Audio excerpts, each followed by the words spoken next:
예, 다 같이 에스더기 펴시고요. 오늘은 모르드게와 에스더입니다. 에스더기 2장 5절에서 18절. 우리 주보에는 2, 3절까지 다 하는 걸로 되어 있는데 19절부터는 못했어요. 18절까지만 하겠습니다. 에스더 2장 15절입니다. 에스더 2장 15절 말씀. 모르드게와 에스더인데요. 모르드게와 에스더 같이 읽겠습니다. 에스더 2장 15절 다 찾으셨으면 에스더 2장 15절 같이 읽습니다. 이제 모르드게의 삼촌 아비하일의 딸 곧 모르드게가 자기 딸로 취한 에스더가 순서가 되어 왕에게 들어갈 때에 여인들을 지키는 자 즉 왕의 시종장 헤게가 정해준 것 외에는 다른 것을 요구하지 아니하였더라. 에스더가 그녀를 바라보는 모든 사람의 눈앞에서 호의를 입었더라. 오늘은 모르드게와 에스더입니다. 이 친딸이 아니고 수양딸이죠. 이제 자기 삼촌의 딸이었는데 그 사촌지가 아닙니다. 저는 이제 사촌 조카죠, 조카. 그래서 이제 모르드게 에스더인데 잠깐 기도하고 시작합시다. 위대하시고 거룩한 주 하나님 감사합니다. 함께하시 도우시고 긍휼을 베푸시고 복을 주셔서 오늘 주의 말씀을 은혜로 허락해 주실 간구합니다. 주 하나님께서 또 말씀을 주실 때 저희 모두가 믿음으로 받게 하시고 또 깨닫는 영을 주실 간구합니다. 은혜 가운데 주의 은혜 가운데 저희가 늘 가도록 하시고 또 저희가 이 주님을 아는 지식에서 우리 주님을 아는 점점 자라나는 그런 성도를 되도록 복을 주십시오. 감사드리며 주의 성기도합니다. 아멘. 그 에스더 1장에서 2장 4절까지는 페르시아 왕궁에서의 사건을 다뤘는데 2장 5절부터는 모르드게와 그가 양육한 에스더가 나옵니다. 1장에서는 유대인이 안 나왔죠. 하나님 유대인 이런 말이 안 나왔고 그냥 페르시아 왕궁에서의 사건을 다루었고 오늘 처음으로 유대인이란 단어가 유대인이란 말이 나오는데 에스더의 아버지는 아비하일이라고 이름이 나옵니다. 아비하일이고 모르드게의 삼촌이었습니다. 에스더는 아버지나 어머니가 없었던 고아였습니다. 언제 죽었는지 모르지만 어쨌든 고아였어요. 사절에 따르면 모르드게는 삼촌 아비하일이 죽자 이 조카 딸을 데리고 와서 자기 딸로 양육을 했습니다. 이 모르드게와 에스더는 사촌지간이면서 또 양아버지 양딸 이렇게 그런 관계였죠. 조카지가 친족이면서 동시에 또 딸이라고 할 수 있습니다. 자기가 딸로 길렀으니까요. 이 둘은 이제 그 모르드게 에스더는 이 둘은 에스더의 핵심 인물이고 페르시아에서 멸망의 위기에 처한 유대인들을 구한 그 유대 민족을 구한 민족의 영웅이었습니다. 모르드게는 이 불세출의 장군이거나 뛰어난 학자였다거나 권력가가 아니었습니다. 그 이집트의 요셉이나 바빌론의 다니엘처럼 총리에 오른 인물도 아니고 에스라처럼 왕 앞에서 하나님의 제사장으로 인정받는 사람도 아니었습니다. 모르드게는 페르시아의 수상궁에서 내시로 근무하는 왕의 신하였습니다. 사실은 이제 내시로 치면 좀 계급이 높았어요. 시종장들하고 같이 있었으니까 내시로 치면 좀 높았는데 내시였어요. 일개 내시였습니다. 왕궁에서 시종으로서의 직위는 좀 높았던 것으로 보입니다. 이는 그가 왕의 문에 앉았다는 사실을 통해서 알 수 있습니다. 왕의 문에 앉았다 이 말은 뭐냐면 이 왕의 잔을 맡은 자 아니면 왕의 문을 지키는 자 이런 사람들은 왕에게 굉장히 신뢰감을 주는 사람. 왜? 암살 위험이기 때문에 왕이 굉장히 신임 많은 사람이어야 됩니다. 모르드게는 그런 면에서 이제 믿을 만한 사람 이렇게 인정받았기 때문에 이제 왕의 문 앞에 있었던 사람 이렇게 나옵니다. 고관들 중에 하나였습니다. 모르드게는 수상궁에서 왕을 섬기면서 자기 조카 딸이자 양녀인 에스더를 왕비가 되도록 공헌했고 왕의 암살 사건을 사전에 막은 아주 왕의 입장에서는 상당히 공신이죠. 왕의 암살 사건을 사전에 막은 적이 있습니다. 모르드게는 포로로 잡혀온 유대 청년 다니엘과 마찬가지로 멸망한 유대 민족으로서 1등 시민이나 그 사회의 주류 계층의 신분이 아니었습니다. 페르시아에서 유대인이란 제3세계 국민 정도의 하류에 속하기도 어려웠습니다. 페르시아에서 몇백 개의 민족들이 있는데 난 유대 민족이요 그러면 자랑스러운 유대인 이런 건 아니었다 이 말입니다. 왜냐하면 바빌론의 멸망당에서 붙들려온 포로 잡힌 종신분이었기 때문에 완전히 완전히 삼류 이하의 페르시아 삼류 이하죠. 그들의 신분은 바빌론의 포로로 잡혀온 종들이었단 말입니다. 모르드게가 조카 에스더를 양녀로 삼아서 키우다가 왕궁에서 와서디 폐위 사건이 있었고 헤롯 왕비 간택령이 떨어질 때 에스더를 왕비 후보로 세웠습니다. 근데 그녀가 어쨌든 왕비가 되었는데 이 일은 모르드게의 수완이나 능력이나 지혜나 어떻게 백을 써서 어떻게 모사를 꾸며서 된 일이 아니라 순전히 주님의 은혜였습니다. 주께서는 자기 백성을 위해 필요한 곳에 필요한 사람들, 필요한 일꾼들을 주십니다. 가나안 땅에 기근이 들기 전에 주님은 이집트 땅에 요셉을 미리 보내셔서 거기 있게 하심으로써 민족을 구하셨습니다. 400년 동안 종살이를 할 때 주님은 모세를 준비해 두셨고 그를 통해 출애굽을 이루셨습니다. 가나안 정복 전쟁 때는 여호수아가 있었습니다. 이후에는 사사들이 있었습니다. 이스라엘이 왕을 원했을 때 주님은 목동 다윗을 베들레헴에 준비해 두셨고 그를 통해 왕국을 굳게 세우셨습니다. 포로기 이후에도 유대 땅으로 돌아가지 않고 페르시아에 있던 유대인들을 위해 주님은 모르드게와 에스더를 수상궁에 딱 세워두셨습니다. 준비해 두셨습니다. 지금 이곳 미국이나 유럽에도 마찬가지입니다. 이슬람을 비롯한 전 세계의 위험으로부터 주님은 유대인들을 보호하기 위해서 곳곳에 모르드게와 같은 인물들을 숨겨두십니다. 그 백악관에도 숨겨있고 의사당에도 숨겨져 있고 언론계도 숨겨져 있고 어디에도 이런 사람들 한둘이 다 숨겨져 있습니다. 주님은 졸지도 않으시고 주무시지도 않고 그들을 위해서 일하십니다.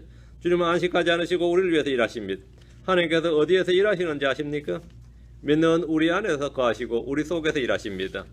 자, 페르시아에 살던 힘도 없고 이름도 없던 한 유대 여인이 어느 날 제국의 왕비가 된 사건은 다니엘이 제국의 총리가 된 것보다 더 파격적인 일이었습니다. 어떻게 유대 여자가 말이죠. 어떤 유대 여자가 유대인이 말이지 왕비가 됐느냐 말이죠. 이건 엄청난 파격적인 일이었어요. 다니엘과 제 친구라든지 에스라, 느헤미야, 모르드게, 에스더는 모두 유대인들로서 제국에서 높은 지위와 권력을 누리며 주와 주의 백성들을 위해서 일했던 인물들입니다. 우리는 하나님의 왕국과 그분의 의를 위해서 그분의 몸된 교회를 위해서 일하는 청직이고 하나님의 대사들입니다. 자, 본문을 보겠습니다. 5절입니다. 이제 수상궁에 모르드게라는 이름의 어떤 유대인이 있었는데 그는 베냐민 족속으로서 야엘의 아들이요 시므의 손자요 기스의 정손이더라. 모르드게라는 어떤 유대인이 있었는데 이랬죠. 유대인이 있었다. 유대인이란 말은 오늘날 이스라엘 사람들이 걷는 국제 언어죠. 정치 용어고 외교 용어가 되었지만 유대인이란 말은 본래는 이스라엘의 12지파 중에서 유다 지파를 걷는 말이었습니다. 우리가 아메리칸 하면 미국 사람이죠. 근데 또 어떤 사람은 캘리포니안 이런 멋진 캘리포니아 사람이란 말이죠. 텍사스 사람은 자기 텍사스 사람이다 이러죠. 텍사스 사람인데 뭐죠? 캘리포니아다. 뉴욕 사람은 자기 뉴요커라고 그래요. 뉴욕 사람이라고 그래요. 뉴욕 사람인데 이제 미국 사람이라고 그래요. 그럼 미국이 이제 주가 돼 있어서 그 자기 주를 부르는 거죠. 이스라엘은 12개가 연방이 12개 지파가 연방국가란 말이죠. 연방국가. 연방국가인데 유다 지파만 유대인이었는데 이 남한국과 북한국이 갈라지면서 10개 지파가 북한국이 되고 이스라엘이라 불렀고 남한국 지파는 이제 유다와 베냐민 2개 지파만 남한국이 됐어요. 그래서 이 2개 지파가 남한국이 되면서 이 2개 지파를 유대인이라 불렀습니다. 유대 지파면 유대가 베냐민 지파 졸지에 뭐를 잃어버린 거죠? 유대인이라 불렸다고. 베냐민 지파가. 그러면 북한국에서는 왕이 지파별로 나왔어요. 지파별로. 그래서 반란도 일어나고 하다 보니까 지파별로 다양하게 나왔는데 왕조가 막 잘 바뀌었죠. 남한국은 무조건 다윗의 후손이 왕이 돼야 된다는 이 불문율이 있었던 겁니다. 베냐민 지파는 우리도 왕 좀 해보자 우리 지파에서도 그런 게 아예 없었어요. 베냐민 지파는 아예 그냥 유다 지파가 처음부터 끝까지 왕을 하고 자기 그냥 유다 지파에 붙어 있었던 거죠. 오직 유다 지파만 왕위를 차지했단 말이에요. 그래서 유다와 베냐민을 합쳐서 그때부터 유대인들 이래 불렀던 겁니다. 그리고 유대인들을 불렀는데 그 전에 이스라엘은 뭐라고 불렀냐면 유대인 이렇게 안 부르고 뭐라고 불렀을 것 같아요? 히브리인하고 불렀습니다. 히브리인하고 불렀어요. 수상궁에 모르드게라는 이름의 어떤 유대인은 분명히 베냐민 지파였습니다. 여기 나오죠. 베냐민 족속으로 야엘의 아들이요 이런 거잖아요. 베냐민 족속으로. 베냐민 족속도 제일 유명한 사람이 사울 왕이 있고 구약에서 똑같은 사울이 신약에 있어요. 이게 여러분이 말하는 바울입니다. 그 사람 사울이죠. 발음이 이제 히브리식 발음이 사울이고 헬라식 발음이 바울입니다. 예. 베냐민 족속이었는데 이 모르드게가 바로 유명한 베냐민 족속입니다. 베냐민 족속이에요. 베냐민 지파가 유대인이라 불렸던 것은 이상한 일이 아닙니다. 그는 야엘의 아들이었고 시므의 손자였고 기스의 정손이라고 족보가 분명히 딱 나옵니다. 자, 6절 이 사람이 전에 유다왕 려고니와 함께 사로잡혀간 포로들과 바벨론왕 느부갓네살이 사로잡아간 자들과 더불어 예루살렘에 사로잡혀갔더라. 이 사람이란 부분요. 분명히 지금 5절이 모르드게라는 어떤 인물이 나왔죠. 그 뒤에가 이제 야엘의 아들 시므의 손자 기스의 종손을 할 때 이 족속 나오는데 6절 이 사람이 할 때 이 사람이 모르드게를 꾸미는 말인지 야엘이나 시므이나 기스나 누구를 꾸미는 말인지를 이제 대명사를 잡는 게 어려워요. 그런데 대부분 다 그냥 모르드게로 이해를 하죠. 모르드게를 이해하면 좀 당황스럽단 말입니다. 모르드게는 포로기 2세나 3세대 아니면 뭐 제일 낮게 잡으면 4세대까지도 되는데, 이 사람이 전에 유다왕 여고니와 함께 사로잡혀간 포로들을 이렇게 말한다면, 그럼 나이가 어떻게 되는 거예요? 여고니와 함께 포로 잡혀갔으면 뭐 다니엘과 같은 나이죠. 그렇죠. 그런데 지금 나이가 BC 597년경에 느부갓네살 왕이 유다에 쳐들어와서 그 여고니아로 붙들어 갔으니까, 유다 백성 끌어갔으니까 지금 최소한 120세 내지는 아마 6살, 10살 때 붙들려 갔다 치더라도, 아니면 뭐 복중에서 붙들려 갔다 하더라도 114세가 넘어요. 이 사람이 임신 중에 붙들려 갔다 하더라도 이 나이가 너무 많다가 한 10살쯤 붙들려 갔다면 한 124세, 뭐 저거 130세 이래 된단 말이죠. 그러면 자기 삼촌의 딸이 에스더인데, 아리따운 처냐면 에스더는 졸제 80세 넘을 텐데 좀 이상하잖아. 왕비가 되기에는 이거는 너무 나이가 안 맞죠. 좀 안 맞단 말이에요. BC 597년경에 이 포로 붙들려 갔고, 아하수에라가 연애를 연 게 483년이에요. 시차가 114년이란 말입니다. 모르드게 삼촌의 딸이 에스더인데, 나이 차이가 모르드게하고 뭐 나이 차이가 40년 정도로 본다고 해도 젊고 아리따운 처녀라고 보기에는 상당히 좀 무리가 있는, 그죠? 그래서 야, 이 성경에 문제가 있다 이런 거지. 이런 이유로 이제 성경에 문제가 있다 이렇게 여기게 됩니다. 이런데 사람들은 성경을 불신하든지 성경을 뜯어고치든지 둘 중에 하나예요. 성경에 뭔가 문제가 있다 이렇게 믿는 사람이 하나 있고, 아, 이 성경에 좀 오류가 있으니까 고쳐주자 이렇게 고쳐주는 사람들이 있는데, 그게 학자들이라는 사람들 하는 일이죠. 우리는 성경을 기록된 대로 믿습니다.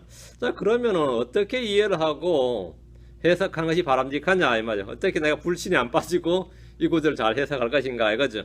전에 유다왕 여고니아와 함께 사로잡혀간 포로들과 더불어란 말에는 이 후손들을 포함시키는 겁니다. 성경에는 후손들을 이전 사건에 포함시키는 일이 있습니다. 예를 들어서 레이는 아브라함의 자손이죠. 레이는 아브라함의 자손이다. 아브라함, 이삭, 야곱, 다음 레이. 근데 아브라함이 11조를 드릴 때, 아브라함 11조를 드렸습니다. 아브라함 11조를 때 레이도 드렸다고 돼 있어요. 레이 태어나지도 않았는데 아브라함이 허리에서 드렸다 이렇게 돼 있죠. 레이는 아브라함이 후손이지만 아브라함이 11조를 바칠 때 함께 바쳤다 이렇게 말합니다. 야곱이 이집트로 내려갈 때 그 명단에는 아들과 손자뿐 아니라 증손자까지 나옵니다.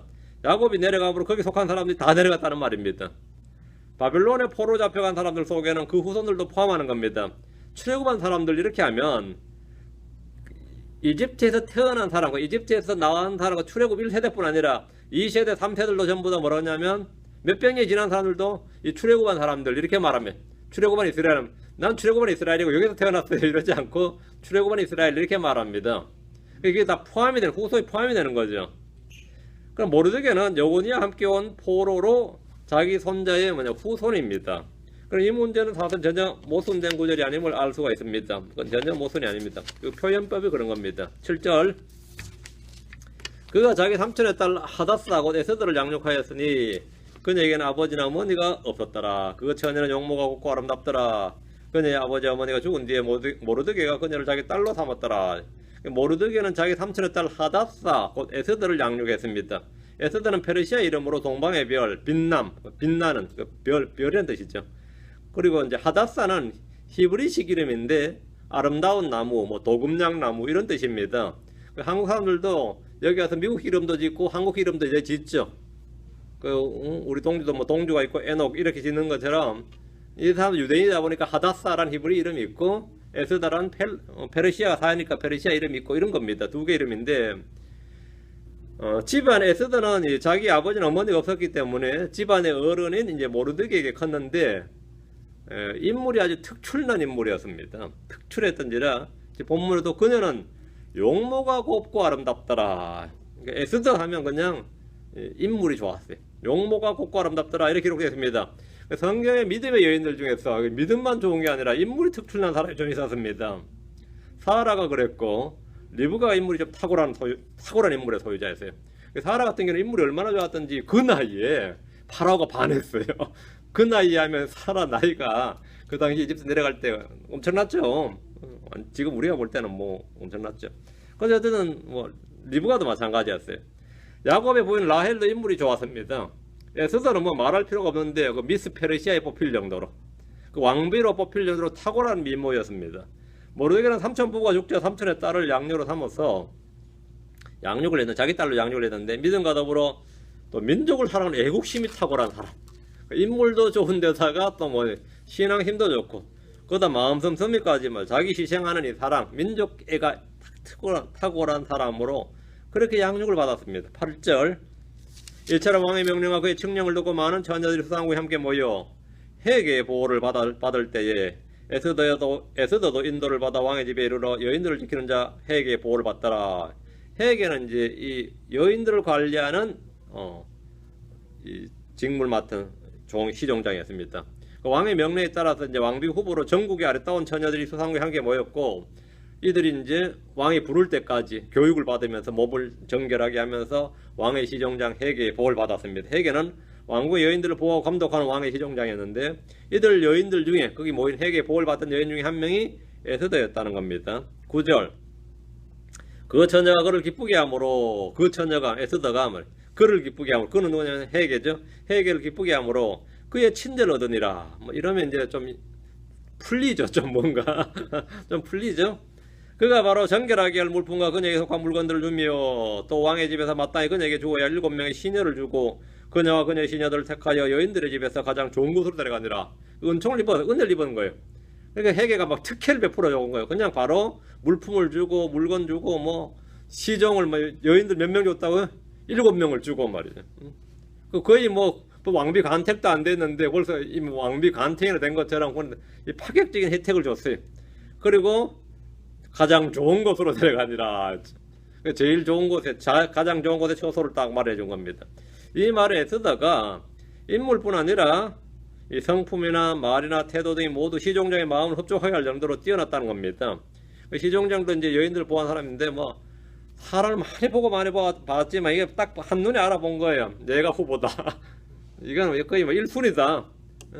뭐 이러니까 그냥 그렇게 해준 거죠.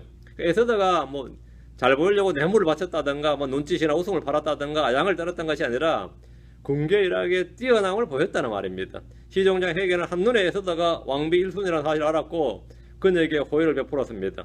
시종장은 왕국의 규정이나 법에 따라 정결하게 한 물품과 그녀에게 속한 물품들을 줬고 7명의 시녀를 줬습니다. 시종장 해계는 에스더와 그녀의 시녀들을 택하여서 여인들의 집에서 가장 좋은 곳으로 데려갔습니다. 이는 시종장의 친절을 얻었다는 것입니다. 호의를 받았다는 겁니다.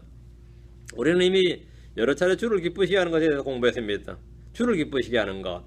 우리는 사람들 기쁘시게 하는 사람들이 아니라 주를 기쁘시게 하는 종들이 되는데, 에녹은 믿음으로 주와 동행함으로써 주를 기쁘시게 하는 자란 증거를 얻었습니다. 우리 히브리서 11장 5절에 보면 그는 옮겨지기 전에 하나님을 기쁘시게 하는 자란 증언을 가졌느니라. 주님을 찬양하고 감사하는 일이나 우리가 회개하는 것이나 우리가 믿음으로 사는 것은 주님을 기쁘시게 하십니다. 그렇게 할 때 주님은 기뻐하십니다. 주님은 올바른 것을 기뻐하십니다. 죄악과 세상과 분리되는 것을 주님은 기뻐하십니다. 주님은 올바른 것을 기뻐하시고 주님을 두려워하고 긍휼의 소망을 두는 자들을 즐거워하십니다. 주님은 진실하게 행한 자들을 기뻐하십니다. 주님은 곧바른 자의 기도를 기뻐하십니다. 주님은 부모에게 순종하고 효도하는 것을 기뻐하시고 복음을 있는 것들을 선포하는 일을 기뻐하십니다. 주를 기쁘시게 하는 일이란 바로 이런 건데, 우리 이렇게 할 때 주를 기쁘시게 합니다. 그럼 주님께 호의를 얻게 됩니다. 우리는 주를 기쁘시게 하는 종들이 되어야 되고 주께 호의를 입고 주의 은혜를 입고 살아야 됩니다. 성경은 주의 친절, 주께 호의를 얻는 방법에 대해서 분명히 말해줍니다. 어떻게 하면 호의를 얻느냐? 주께 호의를 얻는 방법 뭐죠? 인물이 좋아야 된다 아닙니다. 공부를 잘해야 된다 그것도 아니고 돈을 많이 벌어야 된다 그것도 아닙니다. 뭐해야 주께 호의를 얻을 것 같습니까? 예. 잠언 8장 35절. 누구든지 나를 찾는 자는 생명을 얻고 주의 호의를 얻으리라. 누구든지 나를 찾는 자는 생명을 얻고 주의 호의를 얻으리라. 여러분 주를 찾을 때 뭐를 주의 호의를 얻는다. 주님은 자신을 찾는 자들에게 외면하지 않으시고 호의를 베푸신다는 겁니다. 호의를 베푸신다. 주를 찾는 일은 주께 호의를 얻는 방법입니다. 가장 중요한 방법, 가장 쉽고 중요한 방법입니다. 잠언 11장 27절에 부전히 선을 구하는 자는 호의를 얻으리라. 해악을 구하는 자에게는 해악이 말이라. 우리는 선한 일을 하도록 창조된 백성입니다. 이 말은 선한 일을 하도록 창조됐다. 선을 행하면 주께 호의를 얻는다는 겁니다. 부지런히 선을 구하는 자는 호의를 분명히 얻습니다. 예. 그리고 선한 사람은 호의를 얻는데 잠언 12장 2절에 선한 사람은 주의 호의를 얻으려니와 사악한 꾀를 부리는 사람은 그분께 정죄하시리라 했습니다. 선한 사람은 주의 호의를 얻는다. 또 하나 특이한 게 있습니다. 여러분과 내가 이렇게 되면 호일 얻은 사람이 꽤 많게 되는데, 그럼 전국에 있는 모든 유부남은 다 해당되는데, 이게 좀 말이 되는지 보세요. 잠언 18장 22절인데, 누구든지 아내를 얻는 자는 좋은 것을 얻고 주의 호의를 얻느니라. 이랬어요. 그 누구든지 아내를 얻고, 누구든지 아내를 얻는 자는 좋은 것을 얻고 주의 호의를 얻느니라. 주의 호의를 얻느니라. 주의 호의를 얻는다. 이게 주께 호의를 얻는 거고, 다음 사람을 꾸짖는 자는 혀로 아첨하는 자보다 나중에 더 많은 호의를 얻습니다. 잠언 28장 23절에 사람을 꾸짖는 자는 혀로 아첨하는 자보다 나중에 더 많은 호의를 얻으리라. 책망의 말씀으로 권면한 것은 당장은 사이가 나빠지고 원수가 될 수도 있습니다. 오해가 생길 수도 있습니다. 하지만 하나님 앞에서 호의를 얻습니다. 하나님은 아첨하는 혀를 끊으시는 분입니다. 다시 자, 에스더 2장으로 가서 10절. 에스더가 자기의 백성과 친족을 알리지 아니하였으니 모르드게가 그녀에게 명하여 그녀가 그것을 알리지 못하게 하였더라. 이게 이제 삼류국가 출신의 한계예요. 그러니까 우리가 지금은 뭐 누가 나한테 어디서 왔냐 그러면 나 코리아에서 왔다 그러지만, 제가 듣기로는 여기 뭐 몇십 년 전만 해도 니 어디서 왔냐 그러면 나 재패니즈다 나 차이니즈다 이런 코리안들이 꽤 많았다고 들었어요. 이게 뭐 코리아에 알아듣지도 못하고, 코리아가 어디 있는지 여기 사람들 알지도 못하고 말이죠. 우리도 뭐 마찬가지입니다. 여러분이 딱 보고 나서 남미 사람들 전부 다 멕시카 들어가면 남미에 멕시코밖에 나라가 없어요. 나라가 진짜 그게 수십 개가 넘는데, 그 작은 나라에 있는 사람들은 나 멕시칸 아니라고 그러죠. 내가 왜 멕시칸 아니라고. 뭐 멕시코밖에. 근데 우린 전부 다 쓸데없는 소리 하지 말고 나 멕시칸이야. 그냥 다 멕시칸이고, 여기 사람들이 볼 땐 다 에이시언이 그냥. 뭐 코리안이니 뭐니 해봐야 아 그렇냐 하고 나서 에이시언이 이렇게 맞죠? 그냥 에이시언이고, 예. 저쪽에서 보면 뭐 다 인도 사람이고 다 파키스탄 사람이고, 나 파키스탄 아니라 그래서 파키스탄 사람 같이 보인다 뭐 이런 거죠. 그러니까 그런 사람들은 뭐냐면 민족을 안 밝히죠. 아예 안 밝히죠. 그러다 특히 뭐 여기에 뭐 별로 안 좋다, 사이가 안 좋다 이러면 더한 거죠. 에스더가 자기의 백성과 하면 유대인인 걸 안 밝혔다는 말이고, 친족을 알리지 아니하였으니 이 말은 자기가 모르드게의 조카 아니면 딸이란 사실을 안 밝혔다 이 말입니다. 예, 모르드게가 그녀에게 명하여 그녀가 그것을 알리지 못하였더라. 그럼 내가 모르드게 딸이다 그러면 모르드게 넷인데 무슨 딸인지 이랬어요. 그러니까 아예 말을 하지 말라 이거예요. 말하지 말라. 그러니까 유대인 하면 그것도 마찬가지입니다. 미국에서도 유대인들 중에서 잘 나가는, 뭐 대부분 다 유대인들 자기를 밝힌 유대인 있지만 자신이 유대인임을 안 밝히는 유대인도 많이 있습니다. 그 외모 표시가 별로 안 하니까 독일계 유대인이면 그냥 난 독일 사람이라 그러고 그냥 그러고 말지, 나는 뒤에 독일계 유대인입니다 이러지는 않는다 이 말입니다. 이번에 미국 그 민주당 후보 대통령 나선 사람 있죠. 그 사람이 폴란드계 유대인인데 맞죠? 그건 유대인들은 황당한 거야. 이 사람이 연설이 넘어도 한 번도 유대인이라는 사실을 밝히질 않아요. 그 유대인들이 한번 밀어주고 싶어도 이 사람이 유대인의 정체성을 사실 거부를 하는 거예요. 유대인 전에도 한번 부통령 후보로 엘고의 파트너로 왔던 이 부통령 후보로 나왔던 사람이 있었습니다. 그 사람도 유대인이었는데 그 유대인 자기 부통령으로 파트너로 이제 엘고가 지명을 했을 때, 그때 고가 안돼 부시가 대통령 됐는데 첫 번째 한 말이 유대인인 나를 부통령 후보로 이 러닝메이트로 자기를 이 지명해 준 것에 대해서 무한한 감사를 드립니다 그랬어요. 그 우리가 볼 때 유대인들이 미국 사회에서 어떤 것 같아요? 치인류죠. 근데 그 주류 사회에서도 그게 아닌 거예요. 그 잉글랜드계가 제일 주류고 유대인은 3위야. 2번 내지 3번이었던 거죠. 코리아는 어떨 것 같아요? 코리아는 어떨 것 같아요? 저 코리안입니다. 뭐 이게 물론 뭐 당당하면 좋겠지만 그게 그렇게 메리트가 있는 건 아니다 이 말입니다. 그게 메리트가 있는 게 아니다 말이죠. 여러분 마찬가지입니다. 우리가 지금은 모르겠지만 전에는 삼성에서 물건을 팔 때도 삼성이란 글자를 삼성이란 건 남기지만 뒤에 코리아란 말은 지우라 그랬어요. 그 코리아란 말이 있으면 별로 뭐라고요? 안 팔린다 이거예요. 코리아란 말은 별로 안 좋다 이거예요. 국가적 그 브랜드 네임이라는 게 그런 겁니다. 지금도 일본에서 파는 삼성 제품 다 코리아라는 이름 없습니다. 코리아는 안 써요. 미국 사람, 유럽 사람들이 삼성이 일본 제품인지 코리아 제품인지 모르겠단 말이에요. 삼성으로 말지. LG도 비답니다. 이 에스더가 자기 백성과 자기 친족을 알리지 아니하였으므로 모르드게가 알리지 못하겠다 이거죠. 모르드게는 에스더에게 1절 이런 것에 대해서 알리지 못하게 했습니다. 당시 페르시아에서 유대인들은 1등 시민이 아니라 변방의 오랑캐 정도에 불과했습니다. 뭐 종놈들 이런 거죠. 이 정도에 불과했습니다. 지금 미국에서 유대인들이 차지하는 그런 위상을 가지는 것이 종들에 불과한 열등민족, 그런 위상을 가진 것이 아니고 종들에 불과한 열등민족에 속했습니다. 어느 나라에서나 그 시민이 갖는 자부심이나 그 신뢰도, 그 이미지 이런 것은 그 나라의 힘과 직결됩니다. 유대인에서는 자신의 신분을 밝힐 때 이미지나 신뢰도가 급격히 떨어질 것이 분명합니다. 좋게 봤는데 유대인이었어 이런 순간에 확 떨어지는 거죠. 이 세상 곳곳에는 이렇게 자기를 밝히지 않는 채 일하는 유대인들이 많이 있습니다. 마찬가지로 세상 곳곳에 주님께서 숨겨두신 크리스천들도 많이 있습니다. 시종장 하기는 에스더의 민족 그의 친족 상황을 알지 못한 채 특이한 일은 못했는데 이거 특이한 일이죠. 이런 것부터 조사하는 건 기본이란 말이죠. 그래도 왕비 후보를 뽑는데 그거 완전 호구 조사는 기본인데 이게 문제가 안 됐다는 것이 이게 오히려 신비로운 일인 겁니다. 이게 신비로운 일이죠. 모르드게는 왕의 문에 앉아있던 고위 관료였습니다. 모르드게가 유대인이라는 점은 모두가 다 알고 있는 사실이었어요. 모르드게는 자신이 유대인이라는 걸 밝혔기 때문에 모르드게가 유대인이라는 사실을 모르는 사람은 거의 없었습니다. 11절 모르드게가 날마다 여인들의 집에 뜰을 앞을 거닐며 에스더가 어떻게 행하는지 또 어떻게 될 것인지 알고자 했더라. 모르드게가 매일 여인들의 집에 뜰 앞을 거닐었으니까 요즘 같았으면 이거 뭐 성범죄자로 몰릴 판국이에요. 왜 자꾸 앞을 거니냐 이 말이야. 앞을 여인들의 집 앞을 거닐었는데 그의 지위와 신분이 상당히 높았다. 이걸 그냥 알 수 있는 거죠. 그리고 그가 내시였다. 위험인물이 아니다. 이것도 알 수 있는 장면입니다. 그렇지 않으면 여인들의 집 앞에 뜰을 매일 이렇게 거닐 수는 없습니다. 모르드게의 관심을 에스더가 어떻게 행했는지 또 어떻게 될 것인지 그녀에게 거기에 집중이 되어 있습니다. 12절 이제 처녀마다 여인들의 관례대로 12달을 지낸 뒤에 순서가 되어 아하수에로 왕에게 들어갔으니 그들이 6달 동안 모략 기름을 쓰고 6달 동안 향수와 여인들을 정결하게 하는데 필요한 다른 물품을 넣어서 그렇게 몸을 정결하게 하는 기간을 채웠더라. 그 12개월을 몸을 정결하게 한 뒤에 왕과 면접, 왕을 볼 수 있어요. 그 왕궁에 불려온 처녀들은 자신을 정결하게 하는데 무려 12달을 채워야 됐습니다.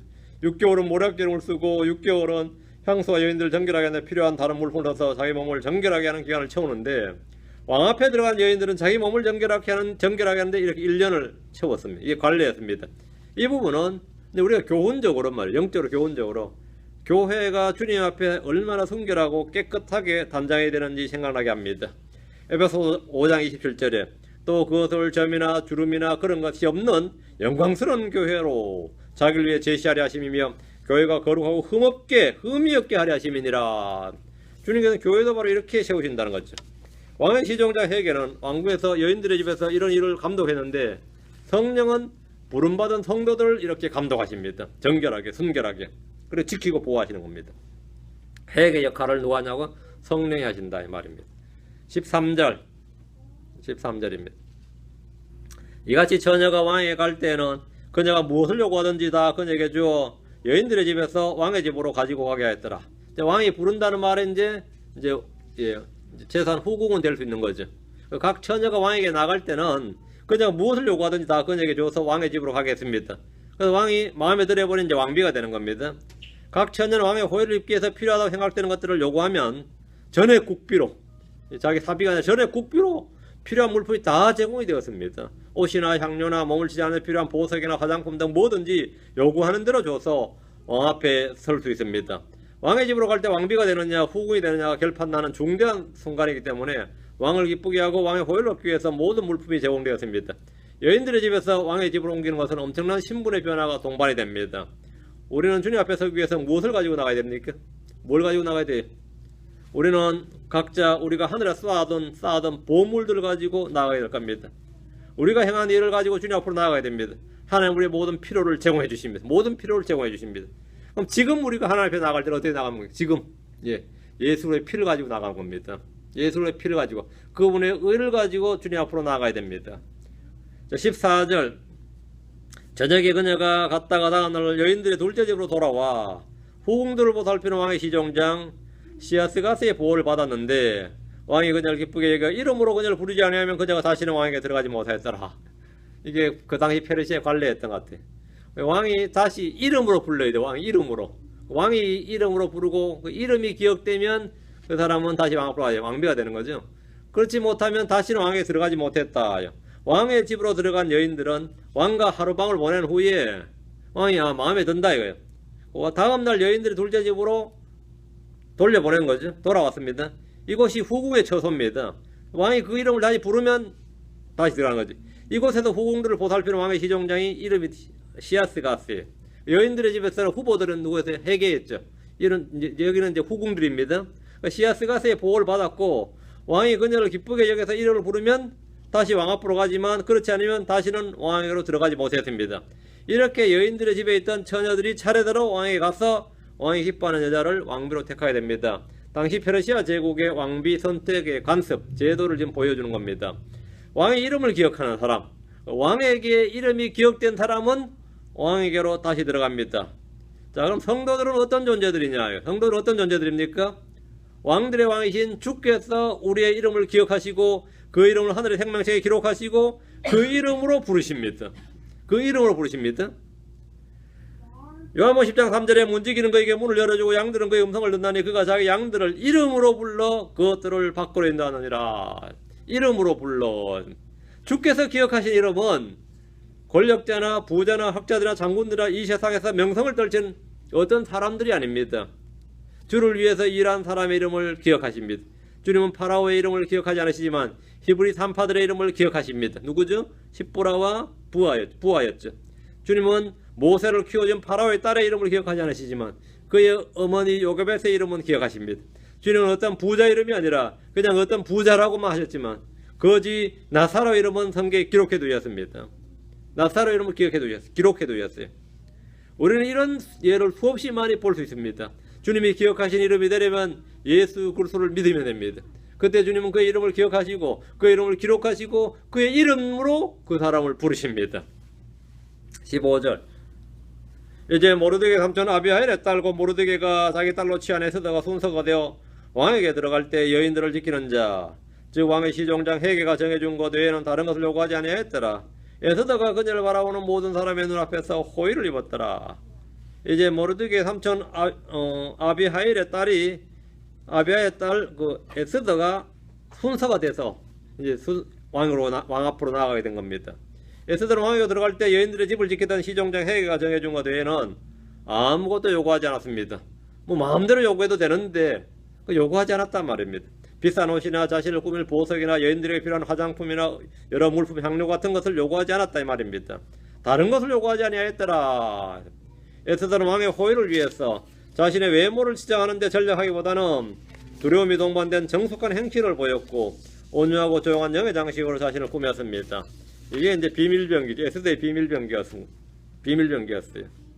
베드로전서 3장 3절에서 5절 너희의 단장은 머리를 닦고 금으로 치장하며 옷을 차려입는 그런 외적인 단장을 하지 말고 오직 마음에 감추어진 사람으로 하되 섞지 아니한 것 즉 온유하고 조용한 영의 장식으로 할지니 그것은 하나님의 눈앞에서 지극히 값진 것이니라. 옛적에 하나님을 선택한 하나님을 신뢰한 거룩한 여자들도 이런 방식으로 자기 남편에게 복종하여 자기를 단장하였나니 사람이 자기를 단장하는 방법이 외적으로 꾸미는 방법이 있고 내적으로 꾸미는 방법이 있습니다. 외적으로 꾸미는 방법은 이제 뭐 돈을 좀 들여야죠. 뭐 화장도 하고 머리도 만져야 되고 옷도 입어야 되고 뭐 좀 치장하려면 좀 뭐 이런 게 많이 필요하죠. 그 써도 뭐 끝이 없습니다. 나중에 안 되면 뭐 꾸며야 되는데 요즘은 뭐 의술이 발달해 가지고 말이죠. 막 나이가 60, 70 돼도 얼굴이 어째 주름살이 하나 없다 했더니만 이 실을 안에 집어넣어 뒤에 당겨서 묶었다잖아요. 나 그 말 듣고 완전히 지금도 그게 막 이해 불가한데 그런데 가끔가다 실이 밖으로 터져 나오는데 야 근데 그게 가능하다는 게 막 믿기질 않은데 뒤에 그냥 뒤에 머리 뒤에 묶어버린 거예요. 그 얼굴 탱탱하게. 그러면 나는 아유 끔찍해 하는 말로 하는데 듣는 사람은 그 어디 사는데 그러거든요. 듣는 여자는 뭐라고 했냐면 아유 끔찍해 그러지 그런 반이 아니라 그런 그 어디 사는데 그 얼마인데 그냥 그렇게 나와요. 제가 20년 전쯤 됐을 거예요. 그때 이제 보톡스라는 게 처음 나왔어요.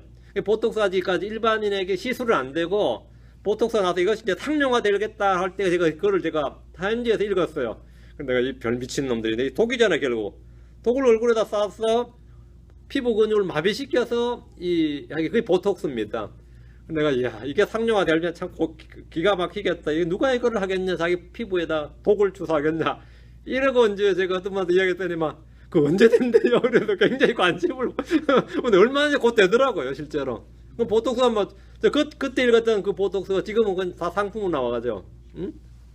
한국 전직 대통령 각각에서도 그거를 했는데 뭐 별로 효과가 없더라. 그분은 제대로 안 맞아서 그렇다더라고요. 주름살 편다고. 그죠? 외모로 꾸미는 방법은 다 돈이 좀 듭니다.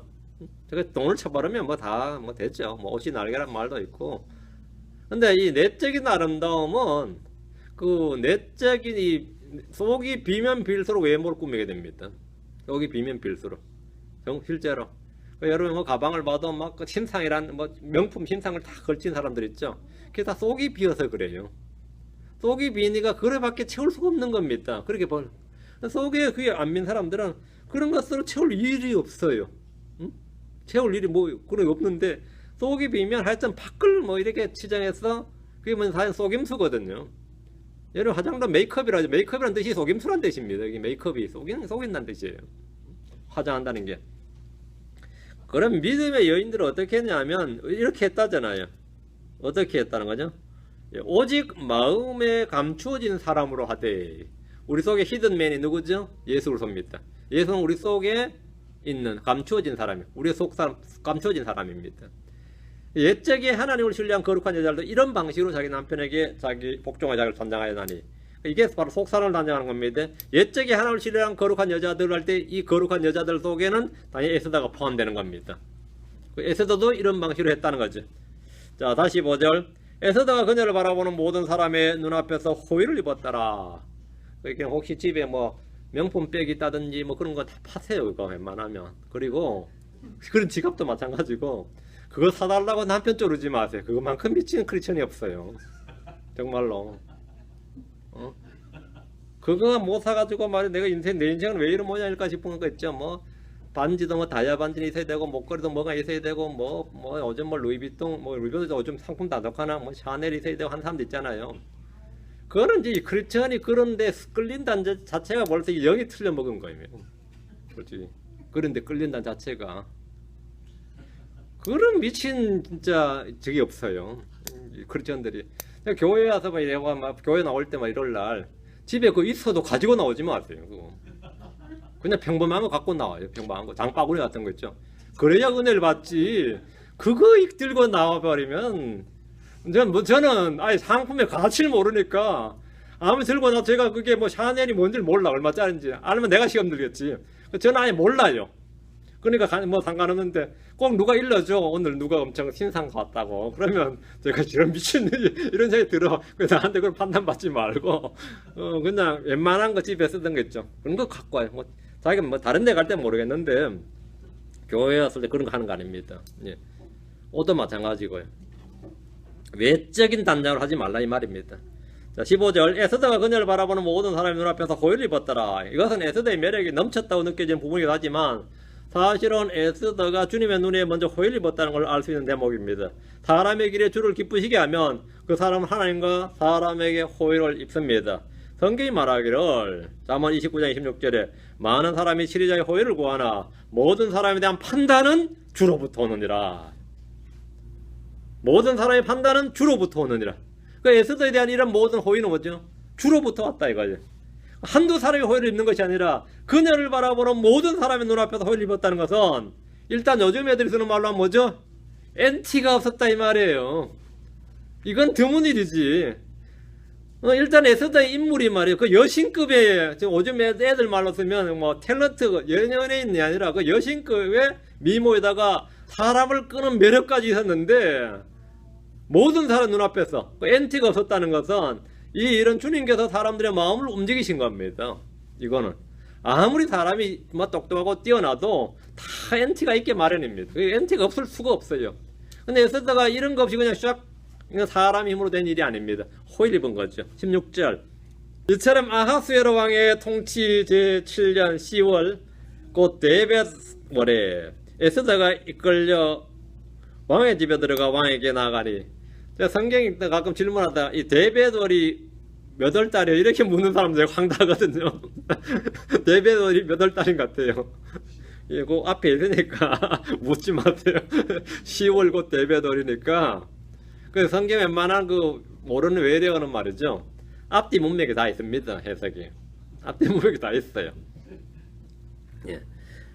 자, 아하스르 왕의 통치 제7년 그 대배돌에 에스더 왕의 집으로 들어갔습니다.